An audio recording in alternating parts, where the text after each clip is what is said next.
Bon, mais bonjour Freddy, bonjour Gaël, merci Bonjour. beaucoup d'avoir accepté d'être filmé pour une petite interview. Vous serez les mieux placés que moi, il y a un peu de bruit mais c'est pas grave, on va nous entendre. Vous serez les mieux placés que moi pour parler de ce chantier, parce que c'est vous les plus concernés. Voilà, donc n'hésitez pas à poser les questions que vous voulez. Pour la communauté, n'hésitez pas à vous abonner au réseau de CCD et de Ecobat. Donc voilà, ça va leur donner un petit coup de boost. Et puis voilà, je vais laisser Gaël commencer, et puis voilà. Allez, let's go. Bonjour Gaël. Salut Freddy. Écoute, je suis contente d'être là sur ton chantier aujourd'hui. Ouais. C'est vrai que depuis que tu fais partie du réseau Ecobat, on n'a pas eu l'occasion de se retrouver sur un de tes chantiers. En plus, à Sillaos. Ouais, beau cadre. Ouais, non, très, très beau chantier.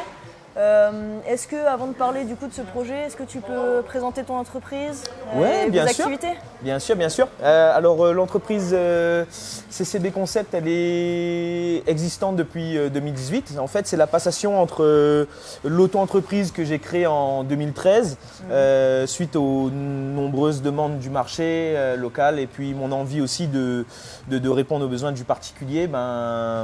Voilà, on a fait cette transformation en 2018 et jusqu'à aujourd'hui, on s'accentue sur tous les travaux qui est charpente bois, aménagement bois, structure bois. Donc ça peut être de la maison ossature bois, ça peut être de l'extension, ça peut être du caillebotis, de la charpente, voilà, vraiment, mais dans le domaine du bois.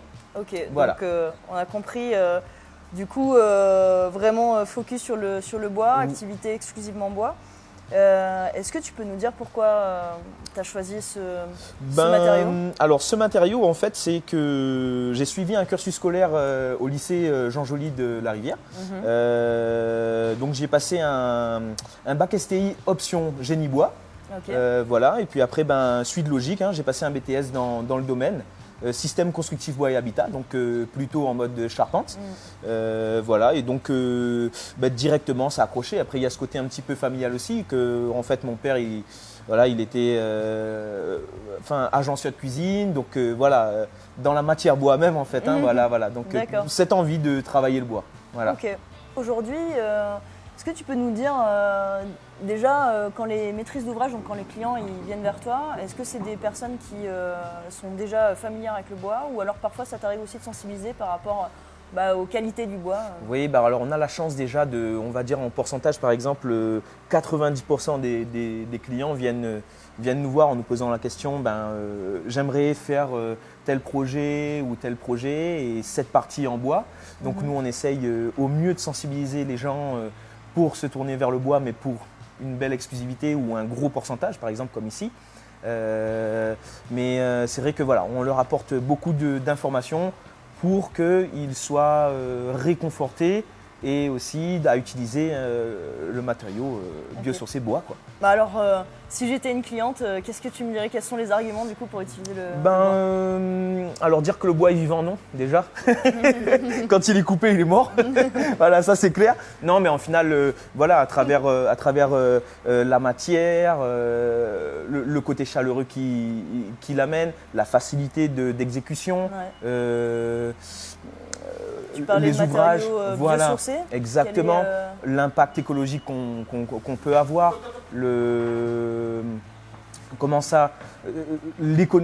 l'environnement, quoi, agir sur l'environnement. C'est pas non plus dire qu'on est écolo ou quoi que ce soit, parce que voilà, il faut qu'il y ait un raisonnement derrière aussi. Sur la forêt, sur l'exploitation du bois. Bien sûr. Mais voilà, c'est-à-dire qu'on essaye de sensibiliser au mieux, mais en restant dans un cadre neutre, sans négliger le béton, sans négliger l'aluminium et les autres matières. Ouais, parce que peut-être pour rappel pour les followers de Thibaut, du coup c'est vrai que le bois présente un intérêt par rapport à d'autres matériaux parce que c'est une ressource qui est renouvelable, qui en poussant stocke du carbone, Voilà. Donc présente vraiment un intérêt pour l'impact environnemental des bâtiments. Par contre, comme tu l'as bien souligné, il faut aussi que les forêts soient bien gérées de manière durable, etc. pour que tout se passe bien dans la continuité. Parce que quand on utilise du béton, on va chercher des matériaux qui ne sont pas renouvelables. On va les puiser un petit peu partout et aujourd'hui on en manque et on va les chercher un peu aux quatre coins de la terre pour réussir à faire du béton. C'est ça. Et j'ai une question, d'ailleurs les forêts ici sont gérées durablement ou pas? Oui, mais seulement pour, on va dire pour le cryptoméria. Il demande 50 ans entre la plantation et la coupe. l'exploitation. Voilà. Donc après, il y avait dans le temps une partie filière tamarin local, mais vu qu'en fait le tamarin demande 150 ans d'exploitation, c'est plus compliqué. Voilà. Donc il y en a de moins en moins de tamarins. Il y en a, hein, si on va par exemple à la région Pyramide Inversée, ils ont de joli mobilier en bois de tamarin. Mais bon voilà, je pense que c'est plus réservé pour pour ces édifices que plus pour les particuliers, quoi. Voilà. Tu dis 50 ans d'exploitation, pour simplifier pour tout le monde, c'est-à-dire. C'est-à-dire quand on plante l'arbre, on va attendre 50 ans pour pouvoir l'exploiter. Ok. Voilà. Donc il faut que les arbres aient minimum 50 ans pour pouvoir être exploités. Voilà, Ouais. à minimum. Ok. Tout à Si c'est contrôlé, bien entendu. Voilà. Durablement, pas faire des tailles à 100%, pas tailler la forêt, enfin voilà. Voilà. Ou alors couper trop tôt aussi. Voilà, c'est ça. C'est un souci. C'est ça. Justement, tu parlais des forêts de cryptoméria. Et est-ce qu'aujourd'hui, on a des filières de bois locales ou on est plutôt sur l'importation de bois? Alors non, il y a une filière qui est exploitée complètement locale et c'est pas mal. Le crypto, il peut être vendu en tout sillage, hein, en madrier et tout. Cependant, en fait, sa classe technique ne nous permet pas de faire des beaux ouvrages comme ça. C'est le gros bémol. Après, par exemple, comme on le voit en haut en volige, ça peut être passé en cryptoméria. Voilà, en commençant en abrité, non exposé, ça va tenir. D'accord, Voilà. ok. Donc c'est plutôt par rapport aux attaques, humidité, thermite. Voilà. Après, c'est insectes. sa classification qui veut ça, quoi. Ouais, Ouais. ok. Les classes d'emploi pour ceux qui veulent. Voilà, vérifier. exactement. Pour les particuliers, du coup, le cryptoméria serait intéressant ou c'est pareil, ça serait un matériau qui serait quand même plus cher ou, Alors justement, en termes de coût, le cryptoméria est moins cher que le pin sylvestre. Je ne donnerai pas de prix parce que c'est pas évident en fait. Quand nous on est professionnels, on va toucher certains prix, les particuliers certains prix, les établissements scolaires parce qu'eux travaillent le crypto, voilà, ça va être certains prix, mais c'est quand même moins cher. Mais après voilà, ça nécessite que quand même, s'il est vendu brut, qu'on passe par un petit menuisier pour avoir des planches finies, prêtes à l'emploi. Pour bricoler chez soi. Et juste sur le matériau, tu conseilles cryptoméria ou du pin sylvestre? Alors tout dépend Sans de parler de prix. tout dépend de ce qu'on a à faire. Si par exemple on a une petite cabane au fond du jardin à faire et si tout est exposé, eh je conseillerais du pin sylvestre classe 4. Ok. Bien posé, c'est-à-dire en respectant les capillarités, etc. Voilà, il y a des règles quand même. Respecter qui sont Voilà, minimum. j'espère peut-être peut-être sensibiliser aussi là-dessus. Ouais, mais c'est important de passer le message. Voilà. C'est bien de bricoler. Moi, c'est vrai que j'ai fait des terrasses, je me suis formé sur YouTube. Mais c'est vrai que respecter les règles de pose, c'est hyper important. Voilà. Bien sûr. Moi, sur un aspect simple, je sais qu'il y a une bande noire, je ne sais plus trop comment ça s'appelle. Des pour bandes, l'humidité. protection de solive, Voilà, les ouais. protections de solive, souvent sur certaines terrasses, quand on enlève une terrasse ancienne, on remarque que ça n'a pas été fait. Voilà. Et, c'est pour ça que le bois peut être amené à. En fait, Bien après, sûr. souvent disent bois sur bois, c'est-à-dire poser du bois sur du bois, ça craint rien, ou même si c'est un lamellé collé en dessous, c'est plus robuste et tout. Non, c'est des idées reçues en fait. Hein. C'est-à-dire qu'on va essayer d'en fait, comme je disais tout à l'heure, peut-être classifier en fait solivage, terrasse, et justement si la terrasse par exemple est trempée, le solivage moins. Si les deux par exemple vont sécher différemment, donc ça permet aux ouvrages différents d'avoir leur temps d'adaptation en fait. Hein. Voilà. Oui, c'est vrai que c'est bien que tu le rappelles parce que quand on bricole chez soi, on n'est pas peut-être toujours au fait des règles d'application, des DTU et des Voilà. normes. Et donc Après, c'est faut vrai savoir que. moi je suis du côté particulier, du coup ça va vous permettre d'avoir un autre Bien regard sûr. que du côté professionnel. Souvent, comme nous on a fabriqué une piscine ou une terrasse, on ne peut pas respecter tous les DTU parce qu'on Bien est chez sûr. nous, et c'est souvent les coûts qui rentrent en jeu. En fait, et je vois nous quand on a fabriqué la piscine sur la chaîne YouTube, en fait on n'a pas pris tous les DTU en compte, on a essayé de respecter le maximum de choses. Et effectivement, j'ai eu pas mal de commentaires sur la dalle, que Bien l'épaisseur sûr. de fer n'était pas forcément respectée. Mais dans l'ensemble, quand on est en particulier, on essaye surtout de gérer les coûts. Et en Bien fait, sûr. c'est pour ça que je pense qu'il y a cet aspect où on ne respecte pas tous les DTU. Pardon. Mais effectivement, à faire le travail dans la règle de l'art, il faudrait respecter chaque étape, mais c'est pas.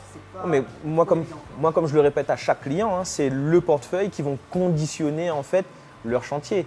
C'est-à-dire que si on a un portefeuille de 500 000 euros et qu'on a une maison par exemple de 120 mètres carrés, on va se faire plaisir quoi. Ah, bien sûr. Voilà, mais si on a un petit budget, voilà. Mais après, faut pas se dire aussi, ouais, c'est une maison, c'est quand même l'histoire d'une vie aussi peut-être pour certains. Pour certains, ouais. Et voilà, et donc il faut essayer de bien faire les choses. Faut pas essayer de voir aussi le côté, l'économie. voilà, l'économie. Bien sûr. C'est-à-dire que pourquoi lui il est à 10 000, pourquoi lui à 5 000, pourquoi l'autre à 15 000. Il faut essayer de comprendre en fait. Peut-être qu'à 5 000, lui il n'a pas prévu autant de fixation. Peut-être qu'il va mettre du bois tous les 80 comme une terrasse qu'on a vue hier. Voilà, il y a un lot en fait de choses qui. Rapport qualité-prix. Voilà, c'est ça. Et aller voir les entreprises qui correspondent C'est au ça. budget du client. Voilà. Après, ouais, c'est tout à fait légitime aussi. C'est ça. Ça conditionne, le portefeuille conditionne l'ouvrage. Ok, top. Merci. Est-ce que tu peux nous parler un petit peu de ce chantier, voilà, la conception, nous parler peut-être aussi un petit peu budget Oui, bien sûr, voilà. bien sûr. Alors, c'est une maison. On a été sollicité en 2022. En 2022, à travers des connaissances, du bouche à oreille. Et il faut savoir que la maison était légèrement plus petite. Nous, on a tout pensé pour que ça soit le plus vivant possible, quoi. C'est-à-dire dans l'optimisation des espaces, etc.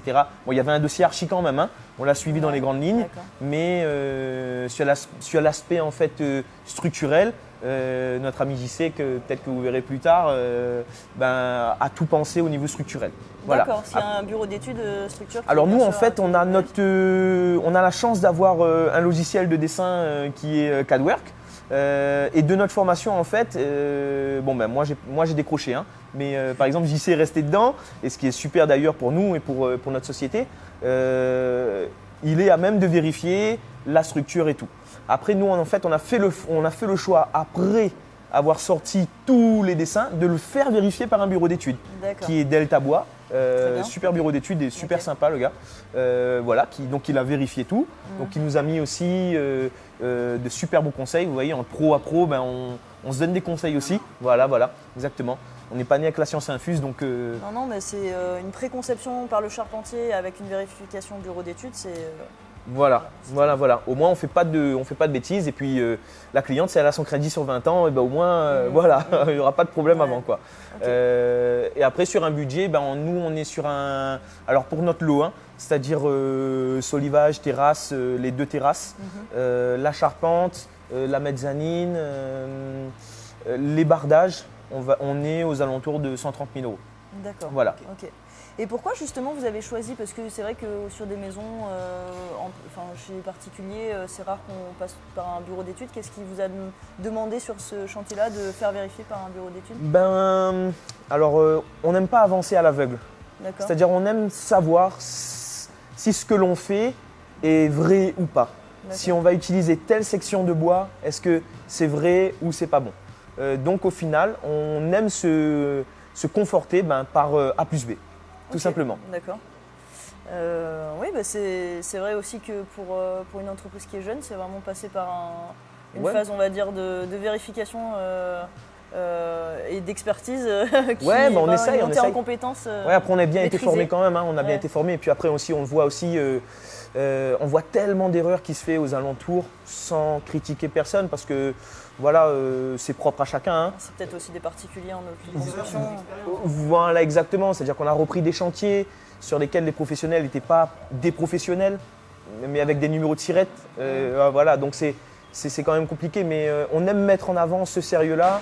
Très bien. Et voilà, au moins on dit aux clients aussi, le côté en fait bureau d'études que nous on fait, ça permet, avant que le client nous envoie la moindre somme, de voir le chantier en 3D et de se réconforter aussi dans des images. Et comme dit le créole, il n'achète pas un chat de Bingonie. Excellent. Et du coup, est-ce qu'on peut peut-être faire un peu un tour, là, aller voir là, cette belle Ouais, charpente bien en sûr. intérieur? Bien sûr. Si je vois bien, là, il y a du coup un autre étage prévu. Exactement, Moi, j'avais exactement. pas vu ça au début. Ouais, de par la profession de la cliente, en fait, elle souhaitait avoir un petit espace un peu rangement pour ses archives, D'accord, etc., etc. Donc, juste sur notre tête, en fait, on aurait un filet de catamaran. C'est D'accord. pour ça qu'il y a 2 fenêtres découpées dans le béton pour avoir Ok. les vues sur les 3 Salazes. Magnifique. Ouais, voilà. Ok. La cliente aime le trail, hein, c'est pour ça. Ok. Ouais, voilà. Donc après aussi, joli paysage aussi, donc ça se prête bien. Donc en fait, on a 2 vides sur ces jours parce qu'elle aura sa future cuisine ici avec un îlot central. Donc voilà, ça permet aussi d'être aéré. On a une belle hauteur sous plafond qu'on a voulu exploiter nous. Ce poteau-là a été implanté de façon qu'on a un passage. Elle aura un petit bureau professionnel D'accord. dans l'angle de sa trémie d'escalier. Est-ce qu'on parlait de règles de conception? Est-ce qu'on peut faire un petit tour pour voir justement ces règles de conception? Par exemple, tu parlais de capillarité tout à l'heure. Oui. Je pense que peut-être si on descend, on peut voir des choses intéressantes. Ben, même là, on la voit. Hein. Même là? Ouais, une petite règle de capillarité, par exemple, on ne pose pas un bois directement sur le béton. Donc, qu'est-ce qu'ils font? Les gars, ils mettent des petites cales de 8 mm encore un matériau recyclé. C'est D'accord. en pneus recyclés. D'accord. Donc, c'est des petites cales qui font 10 par 10 qu'on vient mettre derrière la fixation, ok, pour limiter le cisaillement. Et puis, ça fait qu'en fait, notre poutre, elle est décollée D'accord. du béton et la capillarité qui est l'humidité dans le béton ne se répercutera pas dans le bois. Voilà, D'accord, ouais, on a une lame d'air du coup. Voilà, exactement, lame d'air exactement. circulante. Ok, super. C'est Ouais. JC. Bonjour, Ouais. bonjour Christophe, technicien chez CCB Concept. En fait, moi j'ai suivi la même formation que Freddy, le bac STI, Ouais. après le BTS, le système construction bois à l'État. Mais moi après j'ai voulu améliorer mon côté pratique. Du coup je suis parti en métropole. J'ai D'accord. refait un CAP charpente, un BP charpente, et avec l'association ouvrière. Et du coup, à mon retour à La Réunion, c'est là qu'on s'est rencontrés. On se connaissait déjà. On se connaissait déjà de Vous par le êtes lycée. re-rencontrés. Ouais. Voilà, on s'est rencontrés, on avait comme gardé contact. Et là, du coup, Freddy, vu qu'il a ouvert l'entreprise, il a passé du statut, comme il disait tout à l'heure. Voilà, ouais, en 2018. Voilà, en 2018, il fait appel à moi, tu vois, et moi j'étais disponible. Du coup, il m'a dit, pourquoi pas lancer ensemble le truc, tu vois, et voilà. Le hasard fait bien les choses. Moi, contrairement à lui, j'avais continué à utiliser le logiciel qu'on avait utilisé au BTS. D'accord, ok. Le logiciel Calware ou le logiciel de calcul comme Acrobat. D'accord. J'avais continué à suivre ça. Et du coup, c'est pour ça que quand je suis arrivé, on a commencé à se développer en augmentant. Au début, on faisait des structures un peu plus simples, D'accord. Oui. comme des terrasses, des pergolas, ou ouais. des kiosques. Parce qu'on n'avait pas Voilà, quoi, il faut quand même un savoir-faire. Bien et- sûr. Bien sûr. De la charpente. Voilà, et beaucoup de sous-traitance aussi. Hein, faisait Oui, beaucoup de oui, sous-traitance, toujours. Et du coup, quand je suis arrivé, on s'est dit, il faut bien investir dans le logiciel. Donc, moi, je savais utiliser. On a dit, on va agrandir notre Ouais, votre proposition de valeur. Hein. Voilà, et moi, je continue tous les jours à me former. C'est D'accord. pour ça qu'en parallèle à CCB, je suis une formation au CNAM, une licence génie civil, pour remettre à jour mes connaissances Ok. tous les jours. Pour être au top à chaque fois. Pour être au top. Ok. Voilà. Super. Moi, je m'occupe de faire la conception Ouais. des Plus plans. sur la partie Voilà. ordinateur, Voilà. plan, conception. Voilà, c'est ça. Moi, je étude pars, pour le client, c'est ça? moi, je pars du plan d'archi. Et de là, je fais le travail d'ingénieur, entre guillemets. Ok. Je n'ai pas encore le statut d'ingénieur, mais j'espère bientôt, peut-être. Top. Et voilà, voilà, c'est moi qui fais toute la conception, tous les dimensionnements. Après, quand j'ai des doutes, comme disait Freddy, on fait appel Bien sûr, à bien des sûr. bureaux d'études, de Tavois ou PP Charpente. Pour confirmer ton travail. Voilà, quand et être sûr on les appelle, voilà, est-ce Voilà, que là, voilà. tu t'en penses quoi? Voilà, c'est un échange en fait. C'est un entre échange, les- ouais. Voilà. Ouais, c'est parfait. Top. Ok. Merci beaucoup, JC. On est bon, merci. Ouais. Bon, mais merci Freddy pour l'interview. Et on va passer du coup à Charles Bassoul, c'est ça? Exactement. Ouais, et tu peux dire le nom de son entreprise? Alors, c'est BIE, Bourbon Isolation Écologique. Ok. Et c'est lui qui fait la ouate de cellulose aujourd'hui. Exactement. En fait, Ok. la ouate de cellulose, c'est le procédé d'isolation qui va être utilisé sur ce chantier. Ok, super. En tout cas, merci beaucoup Freddy pour Avec l'intervention. plaisir, Et puis, je pense que ça va intéresser tout le monde avec le carrément, magnifique cadre carrément. et puis le chantier. Ouais. Quoi, Et puis ceux qui viennent visiter l'île, voilà le fameux Voilà. Python. Ouais, là-bas. ouais, voilà. Il veut vous voir avec les magnifiques plans. Ouais, Merci vous Freddy, verrez. merci. Pas de souci. Et n'hésitez pas, je mets les liens de sa boîte dans la description. Contactez-le, il se fera un plaisir de vous. Ouais, bien sûr, même si vous voulez des conseils ou quoi que ce soit, il vaut mieux demander conseil et pas Ouais, et pas n'importe faire quoi. n'importe quoi. Voilà, exactement. Ok, top. C'est toujours mieux. Ça marche. Merci à JC. Merci.